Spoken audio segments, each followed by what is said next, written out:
tentar fazer uma pergunta para começar, ô Felipe.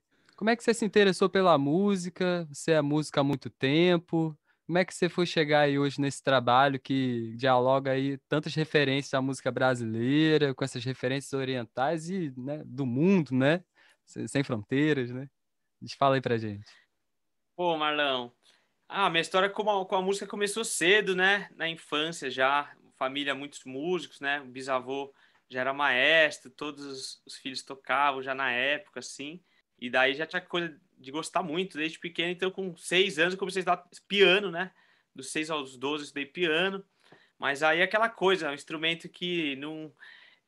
Precisava ali de uma disciplina de estudo e um repertório que não era aquele que mais me aproximava.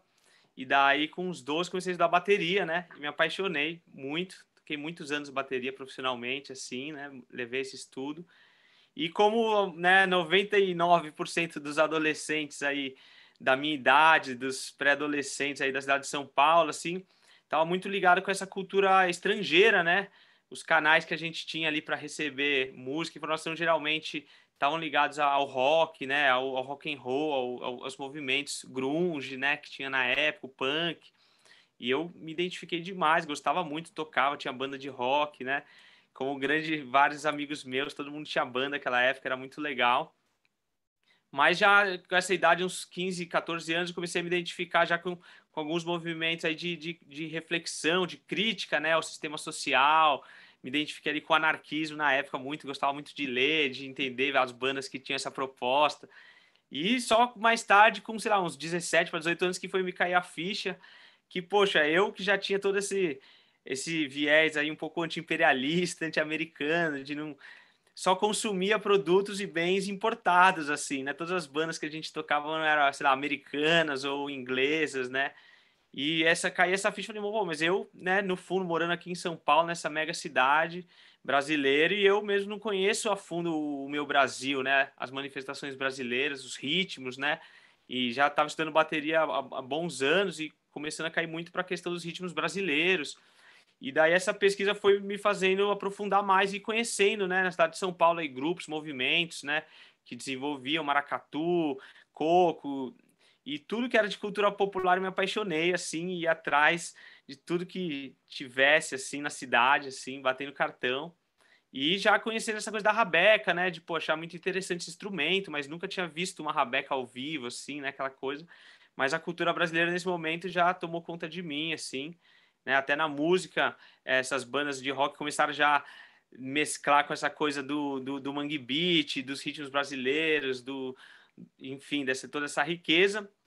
E daí tive, pô, o privilégio de, numa viagem, né, com 20 anos de idade, a gente começou a organizar umas caravanas, né, umas viagens, fretar ônibus e levar a galera para viajar, para acampar, e na primeira viagem que a gente foi, já foi para um lugar mágico que chama Ilha do Cardoso, né, aqui no litoral sul de São Paulo, divisa com o Paraná, que é uma região que tem uma manifestação muito linda, né, que é o Fandango Caiçara.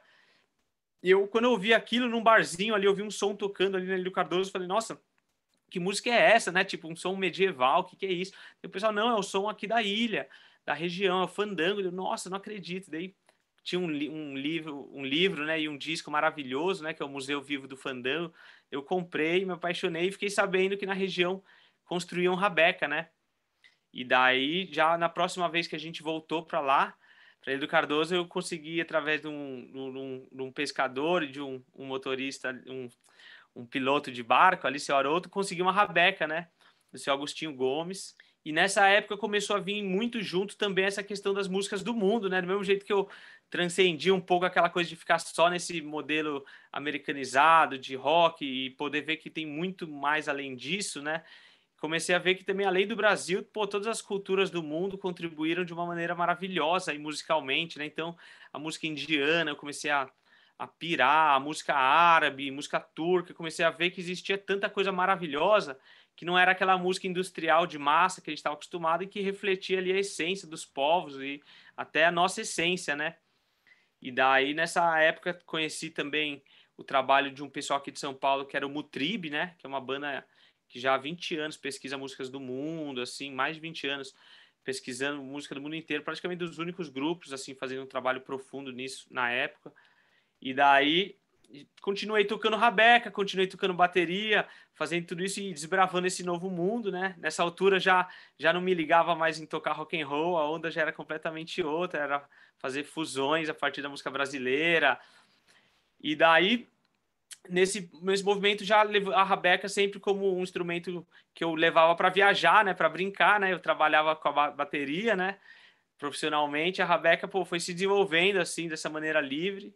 Quando eu vi já estava tocando um pouquinho melhor, né, já conhecendo mestres, né? Tive a alegria de fazer trabalhos com o pessoal lá do Fandango Caiçara, né? Gravei disco deles ali na época na ilha, então contato com o seu Zé Pereira, né? Descobri um professor de rabeca aqui em São Paulo, que era o único que já estava tocando e estava ensinando, que era o Filpo Ribeiro, que também me passou umas indicações no começo, foi muito importante. E daí, um dia, assim, fiquei sabendo que um amigo meu, que era músico, estava tocando com o pessoal do Mutribe ali, com o Mário Afonso, esse pessoal que estudava a fundo a música oriental mesmo, música turca, egípcia, persa. E daí consegui o contato dele, pô, e dei as carudas ali, né? Falei, pô, liguei, assim, falei, licença, me apresentei, será que eu não podia ir conhecer vocês? Gosto muito desse estilo musical, tô estudando rabeca. E daí, assim, no primeiro ensaio já rolou uma sintonia muito grande, assim, e eu apaixonei naquele repertório, né? Um monte de coisa em 7, 9, 11, ritmos ímpares, assim, que é uma coisa que também me chamou muita atenção. E daí comecei a, assim, ele me chamou para começar a integrar o grupo dele, já nesse, e eu mesmo ainda aprendendo rabeca, daí falei, nossa, é uma oportunidade aí de ouro que eu quero levar a sério, né? E daí comecei a estudar bastante para poder acompanhar eles, então evolui bastante na rabeca, comecei a beber de outras fontes também.